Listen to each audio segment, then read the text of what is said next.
गुफ्तगू का आगाज़ काशिफ रफ़ीक साहब आज मैं आपसे करूंगी। सर, ये फरमाइएगा कि क्या सिखों को पाकिस्तान आने से रोकने की जो वजह है वो पाकिस्तान के हवाले से उनके तेज़ी से बदलते ख़यालात तो नहीं हैं? क्योंकि हम बहुत सारी जगहों पर देख रहे हैं कि जो खालिस्तान की मुहिम ख़ास तौर पर भारत के अंदर चल रही है, उसके बाद से बहुत सारे सिख जो हैं उनकी हमदर्दियाँ और ज़ाहिर है जो उनके एक पॉजिटिव थाट्स जो हैं वो हमें पाकिस्तान की तरफ होते हुए दिखाई देते हैं। बिस्मिल्लाहिर्रहमानिर्रहीम। देखें, भारत को पहले दिन से ये जो खालिस्तान तहरीक है और इसका जो रेफरेंडम पूरी दुनिया में हो रहा है, इसके ऊपर शदीद एतराज़ है।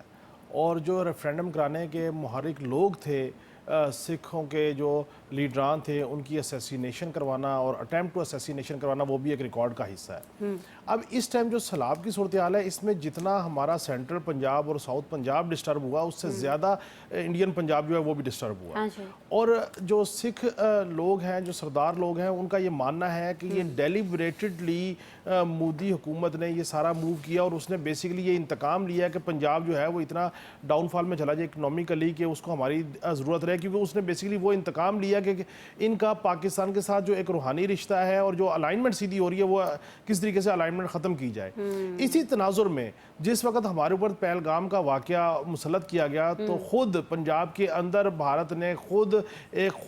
मिसाइल्स फायर किए, एक्टिविटी की, और नाम ये लगाया कि पाकिस्तान ने पंजाब और पंजाब के लोगों को और सिखों को हिट किया ताकि शायद वो बॉदरेशन उस गेम को भी सिखों ने पकड़ लिया था।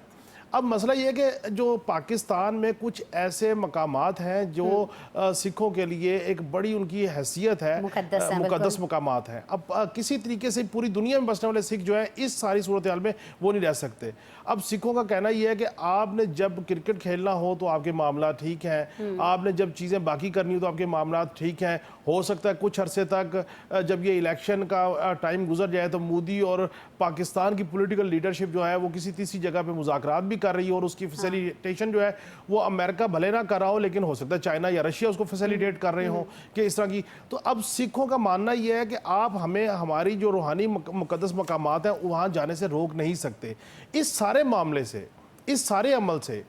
अगर भारत का ये मानना है कि सिख जो है वो पाकिस्तान से दूर होंगे, तो मैं ये समझता हूँ पाकिस्तान के वो और ज़्यादा करीब होंगे। सिखों की वो जो खालिस्तान की तहरीक है वो और ज़्यादा ज़ोर पकड़ेगी, पाकिस्तान के साथ उनकी सिंपैथी और अटैचमेंट और ज़्यादा होगी। सो मैं ये समझता हूँ कि जो चीज़ें नहीं हो सकती उसके ऊपर लेके चलना नहीं चाहिए। लेकिन इस टाइम मोदी सरकार के सर पे सिर्फ एक चीज़ सवार है कि उसने नवंबर से लेके मई 26 तक के जो इलेक्शन है 8 स्टेट्स में वो जीतने कैसे हैं, और उसके लिए वो हर हरबा इस्तेमाल करेगा, हर चीज़ें इस्तेमाल करेगा और कोशिश ये करेगा कि ये जो सिख हैं, जो पंजाब उससे दूर होता चला जा रहा है बीजेपी से, वो उसको किस तरीके से वो अलाइनमेंट में लेके आए, उनके साथ मुज़ाकरात की टेबल पे बिठाए ताकि उनके साथ उनकी अटैचमेंट हो, उनकी जो सिंपैथी है कांग्रेस की तरफ ना जाए। और मैं ये समझता हूँ कि इस सारे सिनेरियो में अभी चूंकि नवंबर में बिहार में इलेक्शन है और नवंबर में ही ज़्यादा चीज़ें सामने अनफोल्ड होंगी कि सिखों को किस तरीके से आने दिया जाता है या नहीं। और अगर बिहार का इलेक्शन मोदी सरकार हार गई तो शायद वहाँ पे फिर चेंज ऑफ रजीम का मामला भी चल पड़े।